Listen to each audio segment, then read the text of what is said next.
সবাই বাচ্চা ছিলাম তো আমরা সবাই আমাদের জামা কাপড় লুকিয়ে রাখতাম মানে আমাদের অনেকগুলো ভাই বোন ছিলাম, কেউ যাতে আমার জামা কাপড় কেউ যাতে আগে না দেখে ফেলে। আর বাবার সাথে আমরা মেলায় যেতাম, যেটা খুবই চমৎকার। আমার বাবা ছিল বেস্ট ফ্রেন্ড। আমার যত পাওয়া, যত চাওয়া, যত কষ্ট আমার বাবার সাথে আমার শেয়ার ছিল। আমরা যখন ইফতার খেতে বসতাম, বাবা বলতো মা কি লাগবে, কি খাবা, বলতাম না, বলা আগে সে ফেল দিত। রাস্তায় আগুন দেখবেন, সে মসজিদ থেকে পানিটা খেয়ে আমাদের কিছু না কিছু নিয়ে আসতাম। আমার মেয়েটা দেশের বাইরে আছে, ও একটা ঈদ করবে, আমি এখানে ঈদ করবো। তাও তো আমার মা আছে আমার সাথে, আমার অন্য ভাইয়া আছে, কিন্তু ও একটা মিস করবে।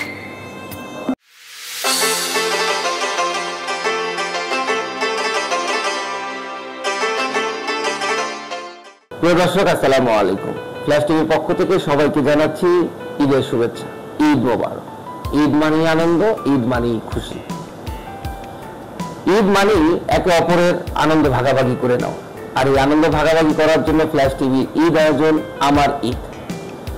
আর আমার এই ঈদ নিয়ে আজকে আমরা কথা বলবো ঢাকা সিটি কর্পোরেশনের ৮ নম্বর ওয়ার্ডের সাবেক কাউন্সিলর এবং বর্তমান ঢাকা মহানগর উত্তর বিএনপির যুগ্ম আহ্বায়ক জনাব ফেরদৌসী আহমেদ মিষ্টি। আমরা জনাব ফেরদৌসী আহমেদ মিষ্টির সাথে আজকে আড্ডা দিব আমার ঈদ নিয়ে। আমার ঈদ কেমন? ঈদ মোবারক। ঈদ মোবারক। কেমন আছেন? আলহামদুলিল্লাহ, আপনি কেমন আছেন? আলহামদুলিল্লাহ ভালো আছি। এই যেহেতু ঈদ, আমাদের রাজনীতি নিয়ে তো আলোচনা হয়, তারপরেও আমাদের একটু ঈদের সময়টা আড্ডা দিতেই হয়। চমৎকার। আল্লাহ রহমান আমাদের একটা বিশাল একটা উৎসব দিয়েছেন পরিবার পরিজনকে নিয়ে, আলহামদুলিল্লাহ। ঈদ এবার সবাই রান্না করা হয়েছে। আমার আম্মা আসলে অসুস্থ, তারপরেও এই কাজগুলা যেহেতু উনি বেঁচে আছেন উনি করছেন। তার মানে আপনি এখনো পর্যন্ত ফ্রি? আলহামদুলিল্লাহ।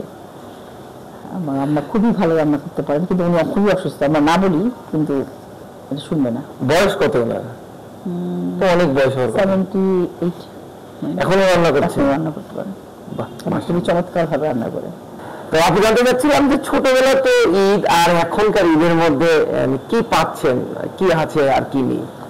আমাদের আসলে ছোটবেলার ঈদটা এখনো ষোড়শ 17 বছর বাদ দিয়ে আমাদের এর আগে এবং এখন তো আমরা মুক্ত এই মাত্র একটা ঈদ পেলাম। আর আমাদের ছোটবেলার ঈদ আমাদের আসলে খুবই খুবই খুবই চমৎকার বলতে হবে, কারণ আমরা জয়েন্ট ফ্যামিলিতে আসছিলাম। আমরা আমার চাচারা, আমরা আমাদের চাচাদের ভাই বোন, আমরা সব মিলিয়েছিলাম 7 বোন 5 ভাই। আমাদের বিশাল এক পরিবার। তা আমাদের এই পরিবারের বাইরে আমার ফুপুরা সবাই, আমরা যখন ঈদ হয় মানে আমাদের নর্মাল বাসার ফেস্টিভ্যাল 100 জনের উপরে থাকে, আমরা বাসায় যাওয়া থাকি।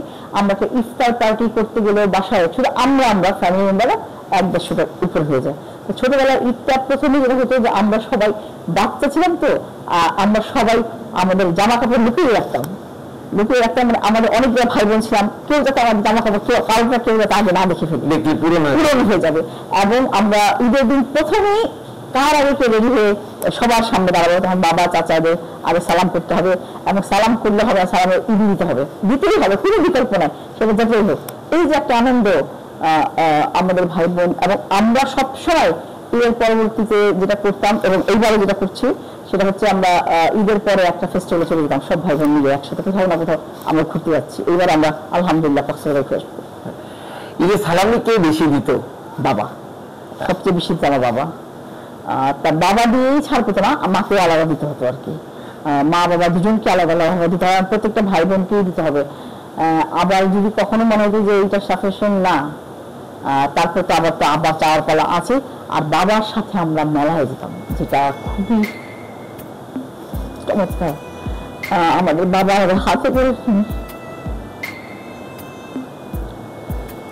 আজকে বাবাকে ছাড়াই আমরা ঈদ করবো। আমার বড় ভাই নাই, বড় ভাইকে ছাড়া মুক্ত আমরা দুজনে, কিন্তু আমার ফ্যামিলি নেই। সবচেয়ে আনন্দের বিষয় হচ্ছে আমাদের দেশনীতি বেগম খালেদা জিয়া, আমাদের ভারপ্রাপ্ত চেয়ারম্যান, এত বছর পরে একসাথে দুজনে ঈদ করবে, এটি হচ্ছে আমাদের শান্তির একটা বিষয়। এবং উনি মুক্ত একটা বিহঙ্গনে মুক্ত একটা ভাবে উনি শেখ হাসিনা মুক্ত, স্বৈরাচার মুক্ত একটা দেশ উপভোগ করছেন। আমাদের জীবনে অনেক বিশাল একটা পাওয়া আমাদের জন্য। উনি যে অসুস্থ ছিলেন, যেভাবে ছিলেন, অনেকেই অনেক রকম আমরা চিন্তা ভাবনা করেছি। এটাই মনে করেন আমাদের আলহামদুলিল্লাহ, আলহামদুলিল্লাহ, আল্লাহ দেবের মহান শুকরিয়া। এখন কি নেই? এখন ছোটবেলার ঈদ তো দেখলাম যে ছোটবেলায়, এখন সবচেয়ে বড় কথা হচ্ছে দুজন মানুষকে এই মুক্ত বাতাস আমরা দুজনকে পাবো না, আমার বাবাকে পাবো না।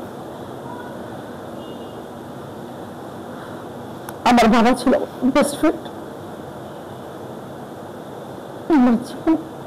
আমার যত পাওয়া, যত চাওয়া, যত কষ্ট আমার বাবার সাথে আমার শেয়ার ছিল। ভাই যখন সারাদিন জেগে থাকতে পারি, আব্বার একটা কথা যে মা বেরিয়ে যাবে, কিন্তু বেরিয়ে যাবে। আমরা বলতাম বের হবে, কিন্তু ভাইয়া মুক্ত হলো না। আমার বাবা আর ভাইয়া মুক্ত দেখতে পারলো না, তার আগে সে মারা গেল। ভাইয়া ট্রাভেলে এসে বাবাকে দাফন করলো। বাবাকে আমরা খুব মিস করি। প্রতিটা রোজায় আমরা যখন ভাই বোন আমরা একসাথে ইফতার করতাম,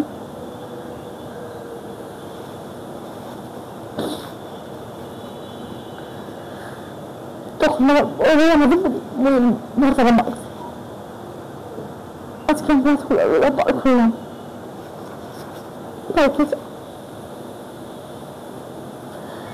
আমরা তখন ইফতার খেতে বসতাম, বাবা বলছে মা কি লাগবে, কি খাবা? বলতাম না, বলা আগে সেটা দিত। রাস্তায় আগুন দিয়ে দিতাম, সে মসজিদ থেকে পানিটা খেয়ে আমাদের কিছু না কিছু নিয়ে আসতো।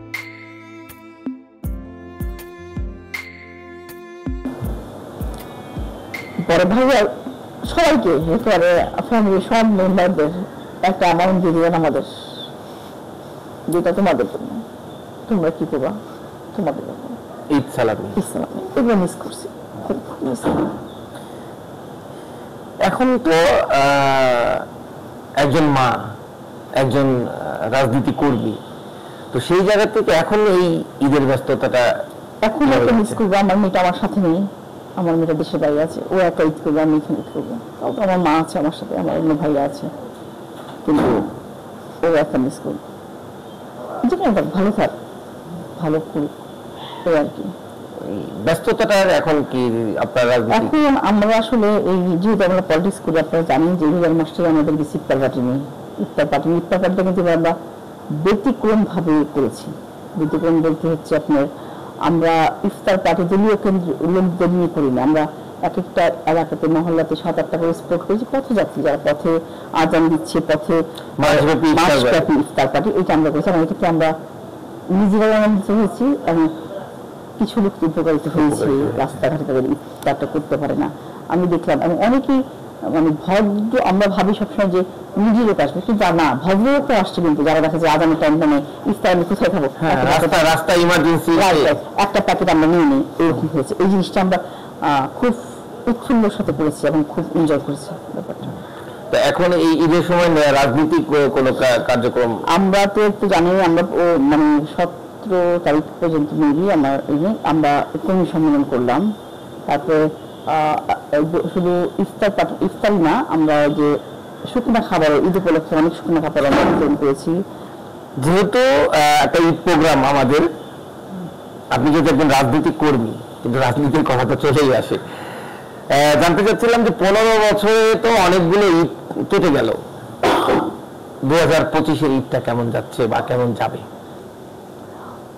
আপনারা জানেন আমাদের দেশনেত্রী বেগম খালেদা জিয়া অসুস্থ ছিলেন, এত কিছু পরেও উনি ওনার সন্তানকে দেখতে পারেননি। সেই গত 15 থেকে 17 বছরই বলি, আমরা 17 বছরই বলি আর কি। তা আমাদের এত কষ্টের মধ্যে এইটি প্রাপ্ত দেশনেত্রী বেগম খালেদা জিয়া দেশে নয়, কিন্তু এত বছর পরেই তার সন্তানটার সাথে সে রোজা করতে পারছেন, ঈদ করতে পারছেন। এই যে একটা অনুভূতি, এই যে একটা ভালো লাগা, ভালোবাসা আমাদের প্রত্যেকটা মানুষের, এই যে 18 কোটি মানুষের মনের এই যে দোলা, মুক্ত খালেদা জিয়া, যেটা আমাদের স্বপ্ন ছিল, সেই স্বপ্ন আল্লাহ রহমত আল্লাহ আমাদের পূরণ করছে।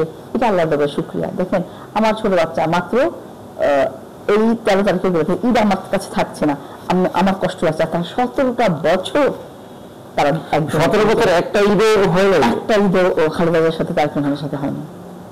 এইটা তো বিশাল একটা না, ওনাদের ঈদ শুধু ঈদ না, ঈদের চেয়ে অনেক বেশি রব্বুল আলামিন যদি ওনাদের রাখে, আলহামদুলিল্লাহ। আমরা চাই এইটা যে শুরু হলো এটা যাতে তার শেষ না হয়, সবসময় যাতে মা ছেলের একসাথে ঈদ হয়। আমার পাওয়া না পাওয়ার অনেক কিছু আছে, বাবা পাবো না, ভাই পাবো না, আমার মেয়েটা দেশে বাইরে আছে, ওকে পাচ্ছি না। এছাড়াও আমার বোনটাও গ্রানাডাতে আছে। আর এখানে সবচেয়ে বড় হচ্ছে মা আছে, আমাদের জয়েন্ট ফ্যামিলি আছে, চাচাদের ভাই বোন সবাই মিলে আমরা কক্সবাজার। মানে ঈদ আপনাদের হচ্ছে যে এখন 3 তারিখ থেকে আমরা কক্সবাজার, 6 তারিখ ব্যাক আসলাম। এই যে একটা জিনিস, এইটা মনে করেন অনেক বছর পরে আমাদের হলো। আমরা তো সব ভাই বোন, আমরা চাচাদের ভাই বোন, আমরা এখনো কিন্তু আলহামদুলিল্লাহ আমরা একই বাড়িতে থাকি। আমাদের বাসায় কোনো ওয়াল নাই, বিশাল একটা উঠান আছে এখন আমাদের বাসায়। তো এই জিনিসটা আমরা খুব এনজয় করি, এবং আমাদের বাসায় বেড়াতে আসতে যেই আসুক তারাও খুব অবাক হয় যে এইভাবে কিভাবে পসিবল। আসলে পসিবল। মানুষ আমাদের ভারপ্রাপ্ত চেয়ারম্যান অলওয়েজ বলছে ঐক্য ঐক্য ঐক্য। আমরা একটা ছোট্ট ফ্যামিলি উদাহরণ দিলাম, এই হচ্ছে ঐক্য। কিছু তো ছাড় দিতে হয়, সব আপনার পছন্দ হবে না, সব আপনার কথা আমার ভালো লাগবে না, আমার কথা ভালো লাগবে না, তারপরে যে এই যে মহব্বত মিল চরম একটা ব্যাপার। মনে করেন আমি আমার বাসায় যদি যাই, আমার কাজিনরা যদি আসে, আমরা এখনো একসাথে চা খাওয়ার চিন্তা করি, আমরা এখনো একসাথে ইফতার করার চিন্তা করি।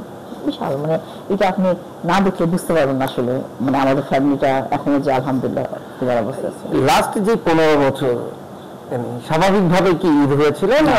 স্বাভাবিকভাবে কোনো ঈদ হয়নি। আমরা এই যে পুণ্য মিলন যেটা হচ্ছে, এইটা আসলে আমরা গত 17 বছর দেখিনি। আর 17 বছরের মধ্যে তো মনে করেন ভাইয়া মারা গেল, বাবা মারা গেল, ছোট ভাই একটা দেশের বাইরে ছিল, আসতে পারেনি 17 বছর। সব মিলিয়ে আমরা একটা আসলে বাজে অবস্থায় ছিলাম। আলহামদুলিল্লাহ যে ভাই হোক, আল্লাহ সেই দিন থেকে আমাদের ঘুরিয়ে নিয়ে এসছে। দুঃখের মাঝেও আমাদের সুখ আলহামদুলিল্লাহ এবার ঈদে কিছুটা হলে আমরা প্রাপ্ত পাবো। অন্তর্বর্তীকালীন সরকার একটি সম্ভাব্য নির্বাচনের ডেডলাইন জানিয়ে দিয়েছে। তো আপনার কাছে জানতে চাচ্ছিলাম যে আপনার কাছে কি মনে হয় যে এই যে ডেডলাইনটা, এর মধ্যে নির্বাচনটা দেওয়া সম্ভব কিনা বা দিবে কিনা? প্রথম যে কথাটা বলবো সেটা হচ্ছে যে বর্তমান যে সরকার তারা চাচ্ছিল সংস্কার। আপনারা জানেন আমাদের ভারপ্রাপ্ত চেয়ারম্যান 31 দফার যে একটা আমরা কর্মসূচি করেছি, তার মধ্যে কিন্তু একটা দেশকে পূর্ণাঙ্গ ভাবে শাসন করতে হলে যা যা দরকার, এরপর গরিব থেকে ধনী লোক, শিশু থেকে বৃদ্ধ লোক, পুরুষ থেকে মহিলা থেকে শুরু করে, কৃষক থেকে শুরু করে এই টু জেড যা যা আছে একটা দেশে, সবাইকে নিয়ে এখানে আলোচনা আছে আপনাদের। এবং এই 31 দফার মধ্যে আমাদের এই সংস্কারটা সম্পূর্ণভাবে আছে। আমি আমার বক্তব্যতে অলওয়েজ বলেছি যে ডক্টর ইউনূস সাহেবকে বলছি উনি অত্যন্ত মেধাবী এবং বুদ্ধিমত্তর একজন ব্যক্তিত্ব তার, এবং আমাদের জন্য, আমাদের দেশের জন্য সম্মান শুধু বহন করে নিয়ে আসে না, সে পুরো ওয়ার্ল্ড তার সাথে কথা বলে এবং তাকে, তার কথা শুনে তাকে সহযোগিতা করার যে চেষ্টা, আলহামদুলিল্লাহ। তো উনাকে আমি বলি যে এই 31 দফার মধ্যে সংস্কার সব আছে। 31 দফার যেহেতু সংস্কারের জন্যই তো নির্বাচনটা পিছনে চিন্তা করতেছে। ধন্যবাদ আপু, আমাদেরকে এই ঈদের সময় আপনার ব্যস্ততার মধ্য দিয়ে যে আমাদেরকে সময় দিয়েছেন। প্লাস টিভিকেও ধন্যবাদ, আপনাকেও ধন্যবাদ। এবং সবচেয়ে বড় কথা হচ্ছে যে এই ঈদের মাধ্যমেও আপনি আমাদের একটা আমাদের সুযোগ দিয়েছেন কথা বলার, ঈদের নিয়ে আমাদের পরিকল্পনার কথা জিজ্ঞেস করেছে, তাই আপনাদের ধন্যবাদ। এবং আমার যে দর্শক, আজকে আপনাদের যে দর্শক আছে সেই সবাইকে ঈদ মোবারক, এবং সবাই সুস্থ থাকুক, ভালো থাকুক। দেশনীতি বেগম খালেদা জিয়া সুস্থভাবে দেশে ফিরে আসুক। তারেক রহমান, তারুণ্যের অহংকার, উনিও আমাদের সাথে দেশে ফিরে আসুক। জিয়া রহমান, প্রেসিডেন্ট জিয়া রহমান ওমর হোক, এবং কোকো ভাই আল্লাহ জান্নাত ফেরদৌস দান করুক। এই বলে সবাইকে ধন্যবাদ। আমাদের জন্য দোয়া করবেন, আমাদের দেশনীতি এবং খালেদা দোয়া করবেন, উনি যাতে সুস্থ অবস্থায় দেশে ফিরে আসতে পারে। ঈদ মোবারক, ধন্যবাদ। প্রিয় দর্শক, এতক্ষণ আমরা কথা শুনলাম সাবেক 8 নম্বর ওয়ার্ডের কাউন্সিলর এবং ঢাকা মহানগর উত্তর বিএনপির যুগ্ম আহ্বায়ক জনাব ফেরদৌস আহমেদ মিষ্টি। আমরা শুনলাম তার আমার ঈদ নিয়ে এই আজকের এই গল্প। আমার ঈদ আপনাদের কাছে কেমন লেগেছে এই অনুষ্ঠানটি অবশ্যই আমাদেরকে কমেন্টস করে জানাবেন। জনাব ফেরদৌস আহমেদের মিষ্টির কথাগুলো আপনাদের কাছে কতটুকু হৃদয়ে ছুঁয়ে গেছে এইটা আমাদেরকে অবশ্যই জানাবেন। প্রিয় দর্শক, আজকের মতো আমরা এখানেই বিদায় নিচ্ছি। আবারও ঈদের শুভেচ্ছা জানিয়ে সবাইকে সুস্থতা কামনা করছি। সবাই ভালো থাকবেন, সুস্থ থাকবেন। আল্লাহ হাফেজ, ঈদ মোবারক।